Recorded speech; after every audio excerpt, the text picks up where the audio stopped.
अलग तरीके से कंट्रोल किया।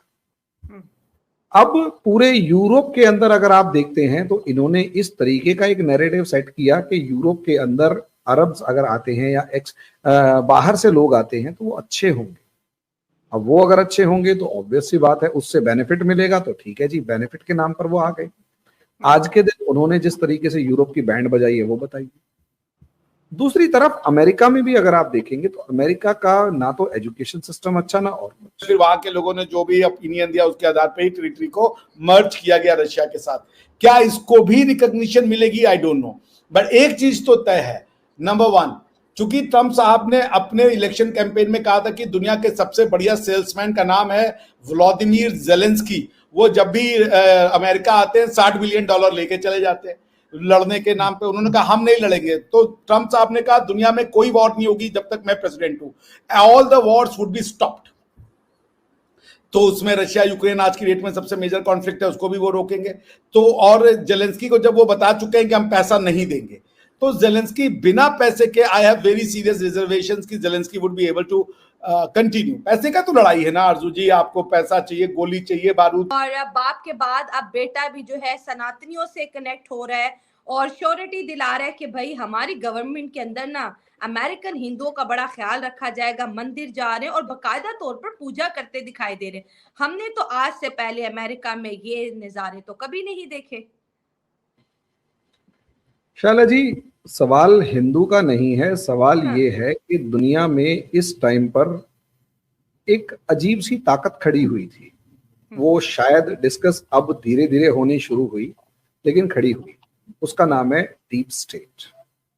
दुनिया पर कंपनियों ने कब्जा कर लिया और वो इस लेवल पर कब्जा किया कि आप देखें कि गूगल, फेसबुक, इंस्टा, ये रॉकफेलर और न जाने बहुत रॉकचाइल्ड वगैरह इतनी कंपनियां थी और ये इतनी ऑर्गेनाइजेशंस थी कि उन्होंने एक एक करके पहले तो अपनी सरकारों को अपने कंट्रोल में किया और उसके बाद दुनिया भर की सरकारों को अलग अलग तरीके से कंट्रोल किया। अब पूरे यूरोप के अंदर अगर आप देखते हैं तो इन्होंने इस तरीके का एक नैरेटिव सेट किया कि यूरोप के अंदर अरब्स अगर आते हैं या बाहर से लोग आते हैं तो वो अच्छे होंगे। अब वो अगर अच्छे होंगे तो ऑब्वियस सी बात है उससे बेनिफिट मिलेगा, तो ठीक है जी, बेनिफिट के नाम पर वो आ गए।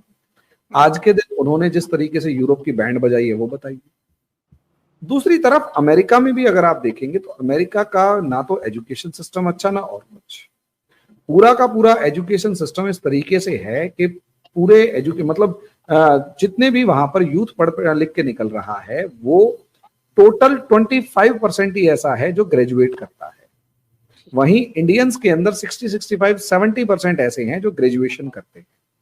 तो अंदाजा लगाकर आप देख सकते हैं कि अमेरिका, और यही एक रीजन है कि अमेरिका की जो यूथ है वो टोटल यूथ का 25-30%, 36% तक ड्रग एडिक्ट है, क्योंकि उसको कॉम्पिटिटिव बिहेवियर या कॉम्पिटिटिवनेस सिखाई नहीं गई।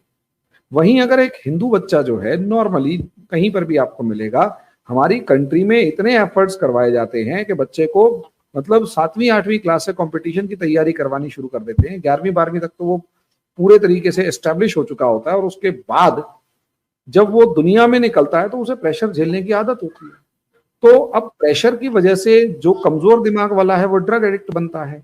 अब 7वीं क्लास से 8वीं क्लास से उसको प्रेशर झेलने की आदत डाल दी, तो जैसे ही वो बाहर निकलता है तो उसे किसी ड्रग्स की जरूरत नहीं, किसी चीज की जरूरत नहीं है, वो तो उसके लिए तो नॉर्मल है, क्योंकि वो 12-12, 15-15 घंटे वैसे ही पढ़ के आया, वैसे प्रेशर झेल के आया। तो एक तरफ तो हमारा जो ट्रेडिशन है, हमारा जो कल्चर है, मैं ये नहीं कह रहा सभी, उसमें जो पढ़ी लिखी कम्युनिटी और इस टाइम पर जो अमेरिका के अंदर कम्युनिटी है वो इसका असर क्या हुआ। अमेरिका के अंदर जो हिंदू पॉपुलेशन है वो जस्ट 1% है। Use of force in international relations against the territorial integrity of a country.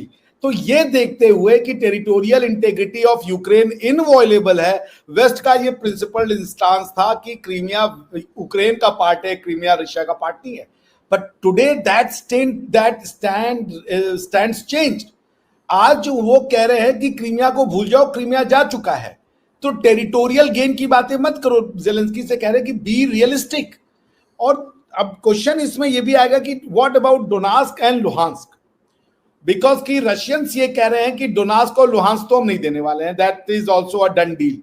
क्योंकि वो रशियन स्पीकिंग मेजोरिटी है, रशियन स्पीकिंग एरिया है और वो रशियन बॉर्डर से भी लगता है। एंड वहां पे जो उक्रेनियन फोर्सेस, नेशनलिस्ट फोर्सेस थी, जिनको ये नाजी कहते हैं पुतिन साहब, वो कह रहे हैं कि वहां पे उन्होंने बहुत अत्याचार किया रशियंस के ऊपर। Therefore that territory is also gone, क्योंकि वो टेरिटरी उन्होंने कहा सो कॉल्ड रिफरेंडम करवाया गया। रिफरेंडम में फिर वहां के लोगों ने जो भी ओपिनियन दिया उसके आधार पर ही टेरिटरी को मर्ज किया गया रशिया के साथ। क्या इसको भी रिकॉग्निशन मिलेगी? आई डोंट नो, बट एक चीज तो तय है।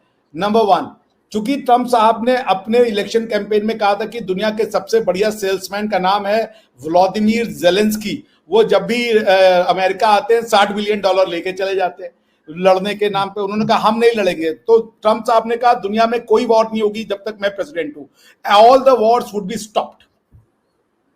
तो उसमें रशिया यूक्रेन आज की डेट में सबसे मेजर कॉन्फ्लिक्ट है, उसको भी वो रोकेंगे।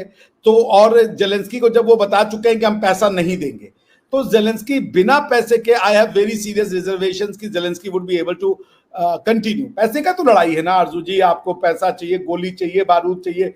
जब ये सब आएगा नहीं तो आप घंटा लड़ लोगे, कैसे लड़ लोगे? और रशिया को तो पूरा का पूरा सपोर्ट मिल रहा है। तो ये प्रो रशिया स्टैंड है एंड आई थिंक पुतिन साहब बहुत खुश होंगे, उनके लिए तो काफी जबरदस्त न्यूज आई है। और अब इसको जो है ना, चाइना के लिए भी ये एक बैड न्यूज है, बिकॉज कि अगर पुतिन साहब ने उससे, अगर ये पॉसिबिलिटी बनती है कि वेस्ट ये रिकॉग्नाइज कर ले कि रशिया हमारा दुश्मन नहीं है। Now just think about it, अभी का जो वर्ल्ड ऑर्डर है उसकी सिचुएशन ये है कि वेस्ट थिंक्स कि Russia is our sworn enemy. जैसे आप सब कहते हैं हमारा हरफी दुश्मन भारत है, वैसे वेस्ट ये कहता है कि हमारा हरफी दुश्मन रशिया है। वो रशिया को वेस्ट मानने को तैयार नहीं है। लेकिन Putin is other way around. Putin कह रहा है नहीं, हमारी रशिया से कोई दोस्ती नहीं है, और यूक्रेन से कह रहा है रशियन फीलिंग्स का तुम रिस्पेक्ट करो। और नेटो को वो पहले ही कह चुके हैं कि नेटो अपना खर्चा खुद देके, हम यूरोप को प्रोटेक्ट करने का पैसा अमेरिकन की जेब से नहीं जाएगा। बड़ा जबरदस्त होगा कि अगर ट्रंप और पुतिन एक अच्छे फ्रेंड बनते हैं।